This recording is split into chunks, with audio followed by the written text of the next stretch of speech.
We're here at Tommy's Tavern and Tap. We got a little Legends Roundtable talking 86, 90, and who better to have to talk about it than Super Bowl MVP Phil Simms, Super Bowl MVP Ottis Anderson, two-time Super Bowl champion Mark Collins, and two-time Super Bowl champion Carl Banks. All right, we got a lot of rings here, and we got a lot of stories between these guys. Phil, I'll start with you. You guys went 10-0 in 1990 en route to winning Super Bowl 25. You were dominant, 14-2 in 1986, best team in the National Football League. What was the similarity between the two teams and the differences in those two teams? The similarities that toughness was one thing. Big teams, I think the Giants, all the years we were there, we were one of the bigger teams in the NFL because we had this coach really that believed in that stuff. So those similarities are there, but I think the 86 team was more wide open than the 90 team was. 90, it became, I held out that year hoping to get a new contract, didn't work. But the 90 team, I remember Bill Parcells calling me, Simms, you got to get to camp. This run game and our offensive line, we're going to mush people. To me, that was the big difference. In the 90 team, it was about, we're just going to work you over and beat you down. And it was two different ways to win. The offense in 1990 was, what do they say, ground and pound, but I would say grind it out. That's what it was about. I can't tell you how many times I'd walk on the field to get ready to certain games. Playing the Dolphins, great Dan Marino, all that. And I'd be walking out the field and Parcells would go, Simms. And I knew what he was going to say. And I'd turn around and go, what? He'd go, kill the clock. So my most important job was to stay in the huddle long enough so we snapped the ball with 1 or 2 seconds to go. And you guys, it played to you. Yeah. It played to the defense big time. Yeah. I mean, we had low-scoring games, but dominant games. Dan Marino, I think that day, we did a great job, Bob. He found a way to get 3 points for the Dolphins. And it was the fastest game maybe in NFL history. In 86, we knew we were better than everyone. And if you look the way Joe performed, Morris, that is, it was just a great season. Yeah. So it was easier to say that we would probably get to the Super Bowl. Plus, George Martin said to me when I walked into the locker room, he said, you're the missing piece that we need. Me behind Joe, pushing Joe to be the best he could be, made us a better running team.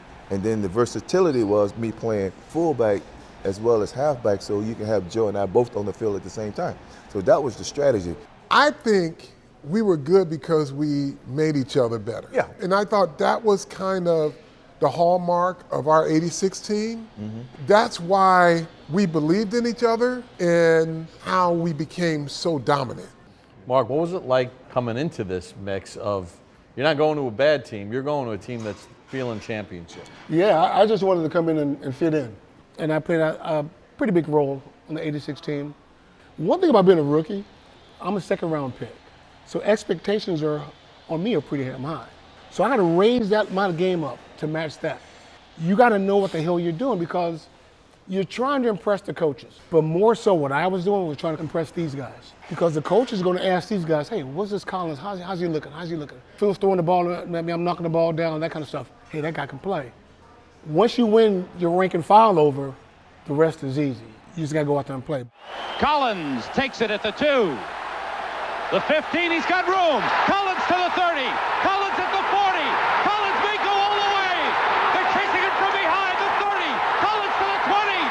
Touchdown. The rookie from Fullerton State, Mark Collins, returns the opening kickoff 98 yards. Our 86 team, we cared about each other, but one thing that made us good, our strength and conditioning coach, Johnny Parker, was awesome.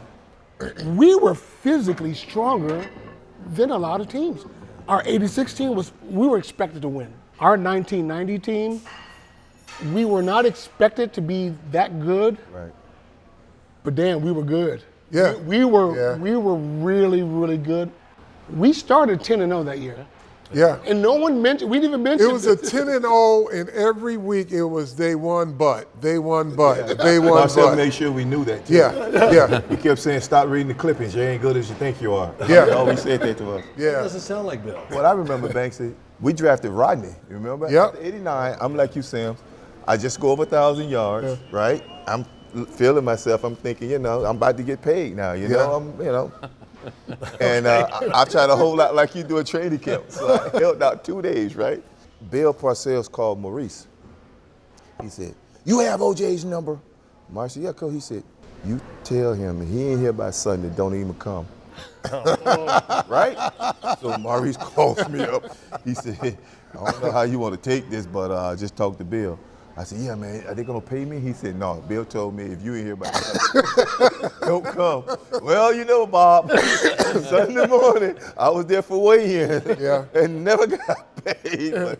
But, you know, that whole season in '89 was a blessing because I think Joe got hurt and Bill didn't believe in playing rookie, so we had Meggett and we had Louis Tillman. And he went with me because of my seniority. And '89, the Super Bowl was in the state of Florida. I'd say come out of Miami. If it was the state of Florida, I was the featured running back. I win MVP. We were playing Flipper Anderson, which is the Rams. You know, and then we lose on the Flipper Anderson play, and I go in the locker room. I'm sitting like this here. I'm like, God, man, I can't believe my prediction never going to come true. And Maurice said to me, "Well, you know the Super Bowl is in Tampa." I said, "Tampa, Florida." He said, "Yes." I said, "We are going." I said, "We are going." And he said, "Why you figured?" I said, "It's my destiny." You know, you think about all these teams and all these facilities that they have, and there's ping pong tables and pool tables, and there's video game stations and all that other stuff. Obviously, you guys didn't have any of that stuff. Obviously. But do you think that they're missing out a little bit on kind of what you guys in your era had as far as team camaraderie Here's what they miss. on a different level? They miss a single chair in the middle of a damn locker room, and the first guy you see when you walk through the door is the head coach. No matter how early he got there, no matter how early he got there. Yeah, he was always there. Bill Parcells is sitting in that little orange chair, just waiting for a guy to come in, and he says, "Come sit down." Somebody he could talk to, which was Maurice Carthon. Every day. Let me just say about the chair. I got this story. So I come in. I was always early because I wanted to get ahead of everybody. So I get in there early. There's Bill sitting in that thing. At the time, he had a cup of coffee. He smoked cigarettes, I think. And he sees me. He says, "Sims, come here." And I can already hear it in his voice. Oh, here we go. And I go, "Yeah, what's going on, Coach?" And I'm trying to like walk away already. He goes, "How many passes did you complete in practice yesterday?" I go, "I don't know." He goes, "I'll tell you how many, not many." And then, so I'm not saying anything. He goes, "I tossed and turned all night." My wife said, "Bill, what's the matter?" He goes, "My effing quarterback can't complete a pass. That's my problem." So this is how my days start. That's life with Bill Parcells. I don't know what he did to all you guys, but that's what he did to so many players. He put you on edge as much as he could. He would tell a story about old Red or old Yellow, the dog. When he talked to me, and he was saying that, you know, I guess, I don't know. Wait, he's saying you were Old Yeller? Yeah, you remember he said, "I'm gonna tell you a little story." I said, "Okay, Coach, right there." He said, "Well, this farmer had this dog called Old Yeller. Now, when he was young, the farmer would get up and Old Yeller, run to the door. He want to get outside. He want to get outside." Okay. And then the farmer got a pup after Old Yeller got old because he would come to the door and Old Yeller wouldn't get up. He would just lay there and just look at him. And he said, "Don't worry about it, I got the pup." So when the pup get up and run out the door, Old Yeller would get up and follow him. So he said to me, he said, "I just want you to know that you're Old Yeller and Rodney is the new pup. So either you get up and follow him out there or you stay on the porch and we'll see you next year." I had to watch film with him one day, and Mark Bavard's running down and running the corner. And he goes, "Why'd you throw it to Bavard here, Sims?" You know, like, and I go, "Because he's covered." But he goes, "Sims, that's what's wrong with you. You just don't understand. When he's covered, he's open." That was his big thing. And I just went, "Okay, you're right, I got you." Because it was true. Right. That's where it all started. Just throw it. Bavard will catch it. Bill Parcells, to me, is the greatest game manager I've ever witnessed or been around. The '86 championship game in the Win the Giants Stadium. How about just that game? He says, "Nope, we want to take the win behind us because I want to get on top." He said it to me. "I want to get on top of them, and because then they got to chase us." He was so big, and we make them chase us, we got them. And man, thank God Washington could not handle the win. I mean, come on. The Duke. He was one of a kind, but all I can say is I've never seen anybody kick a damn ball like him in my life to this day. And, you know, I think he's a Hall of Fame guy. Like a bomb going off when he kicked it. Oh, He had one of the great Oh, games yeah. of all time, As right? Lawrence Taylor says, can you believe it? We might have won the game because of our blank punter. When you win the championship, you know you're going to the Super Bowl. It's the greatest feeling in sports.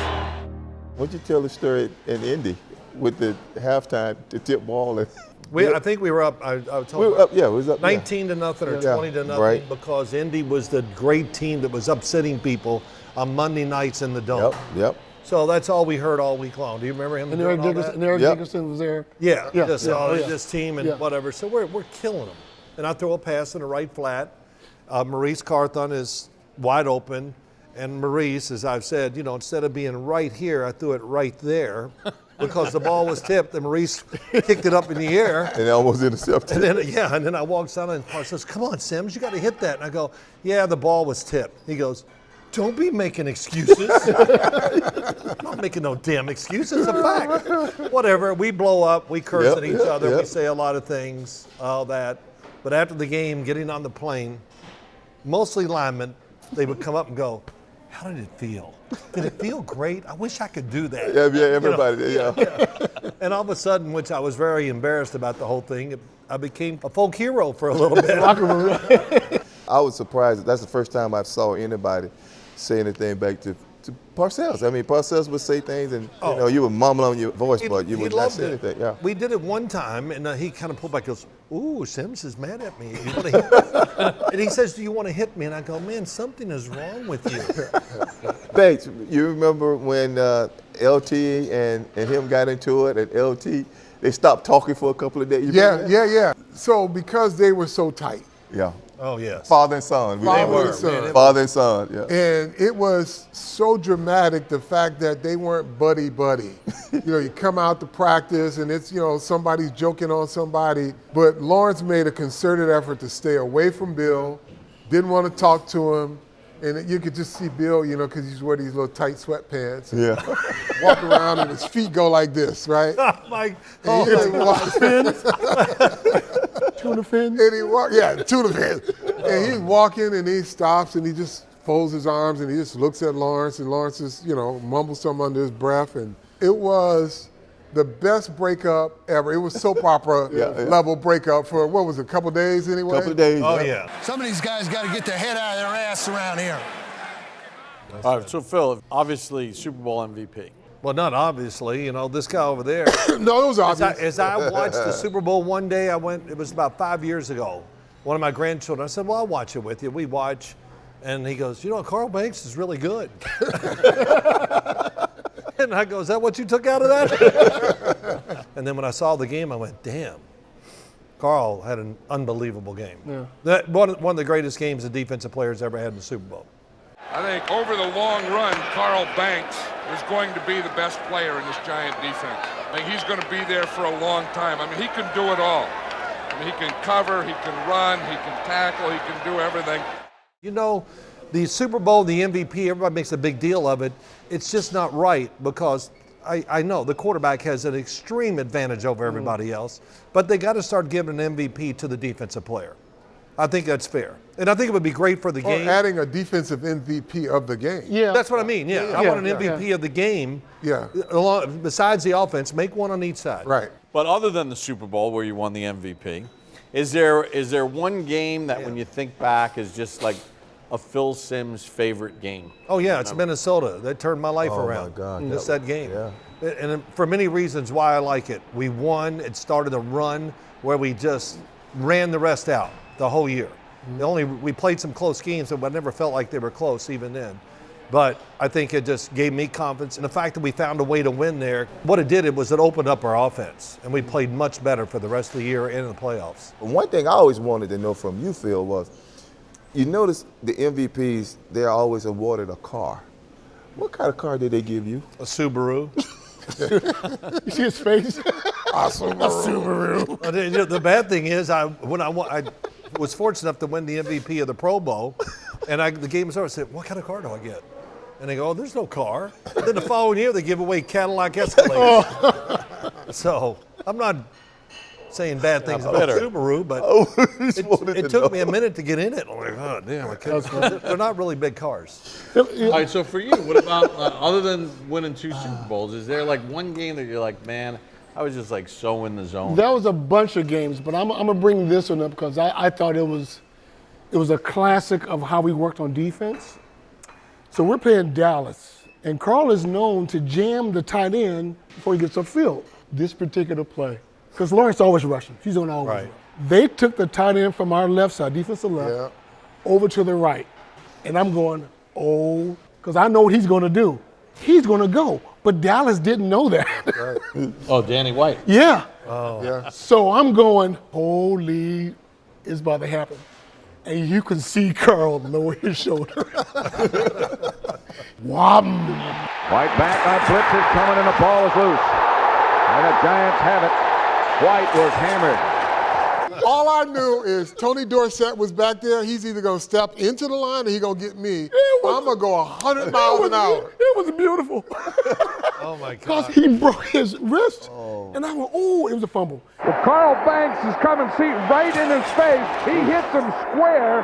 The ball pops out. Jim Burt jumps on it. I don't know who you blame on that because no one blocked Carl Banks. You give a shot like that where that guy comes straight at you and no one blocks him, you have to have the doctor check you after a play like that. All right, so I'm gonna just hit you with some like associations right now. When you think about that framework of those teams, best dressed teammate.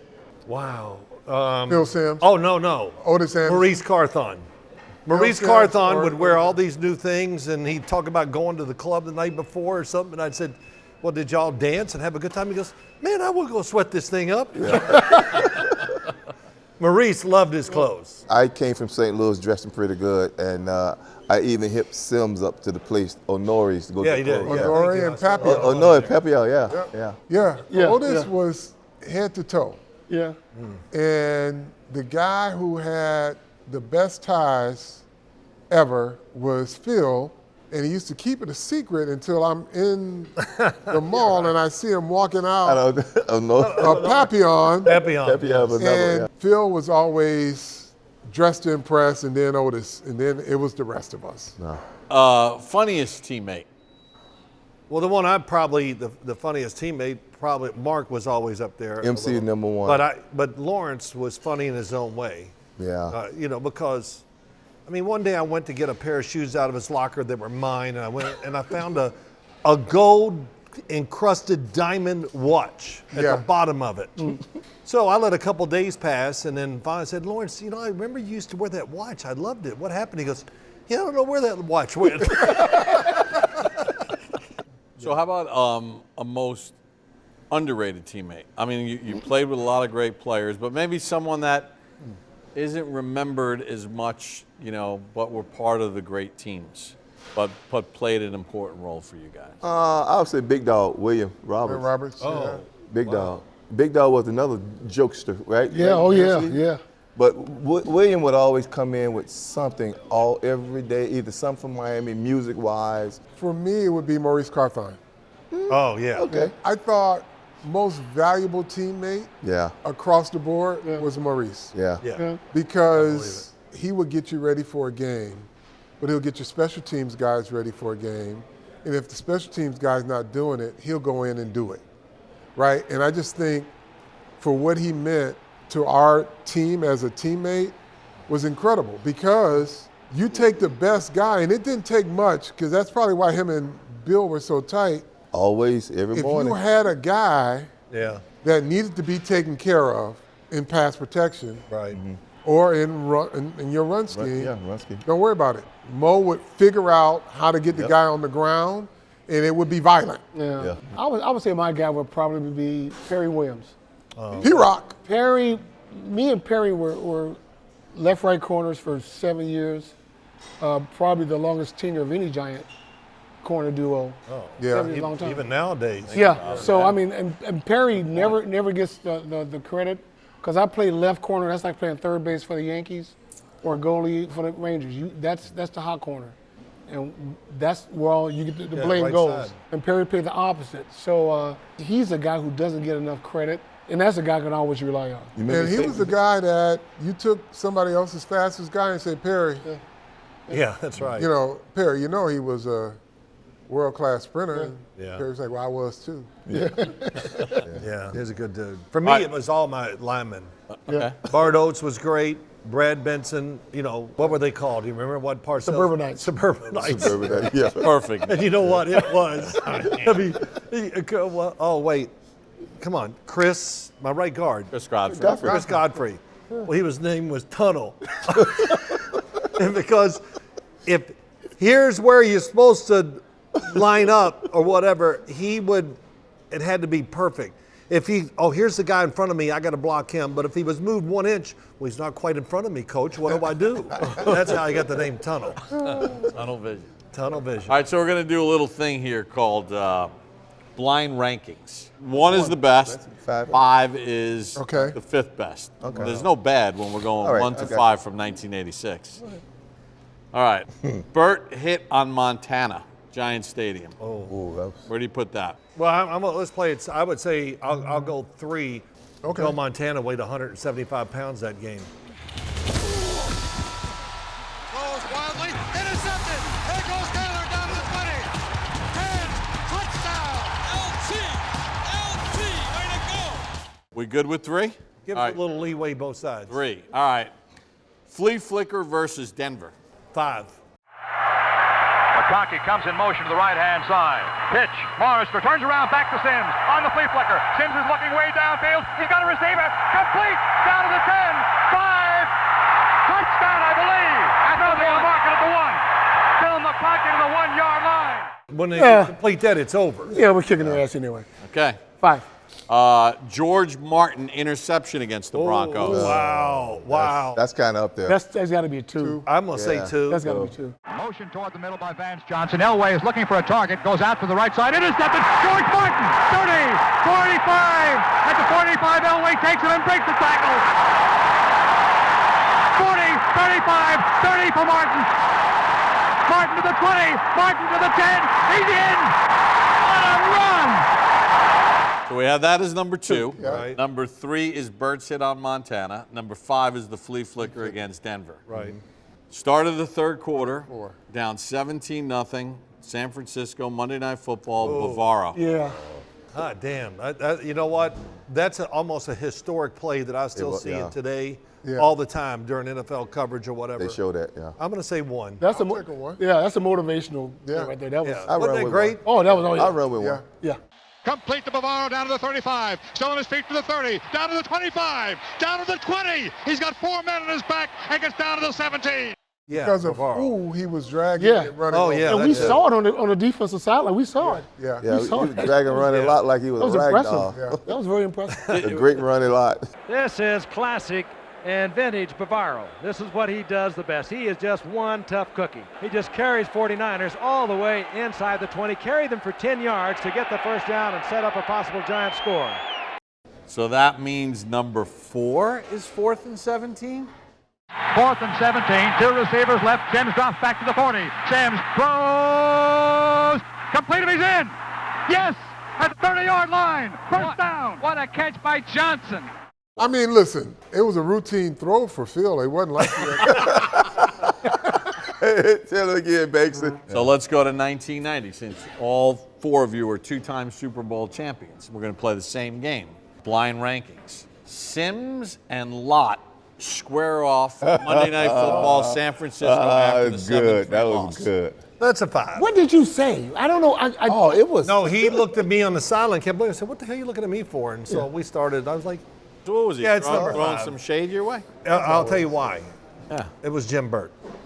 Yeah, Virgil was over. Burt got him. Oh, Burt was on the other Yeah, side. He got him gassed Telling him up. stuff that, Yeah. of course, I never said. Yeah, he I did. never, whatever. And You so mean, Ronnie Burt, was. you mean Burt stirred the pot? Always. And he cheap shot at me during the game, Yes. Yes, too. he did, yeah. All right. Yeah. Gary Reason's Yeah, I guess fake punt.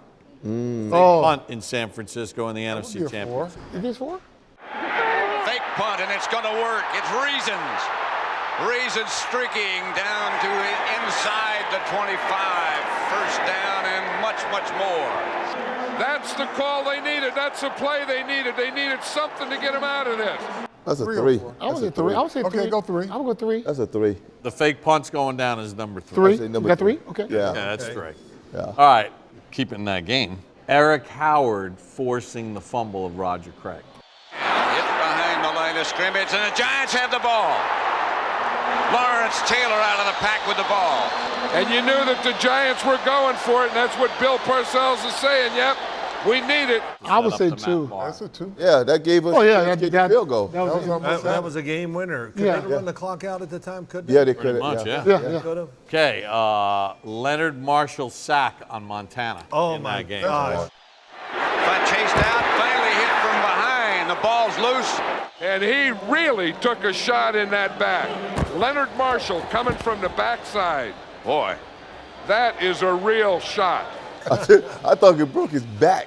But you know what? I mean, come on, I'm going to tell you, that had a part that really Changed hurt a lot, his yeah. career. Well, he wound up going to Kansas City because was he it? missed the next year.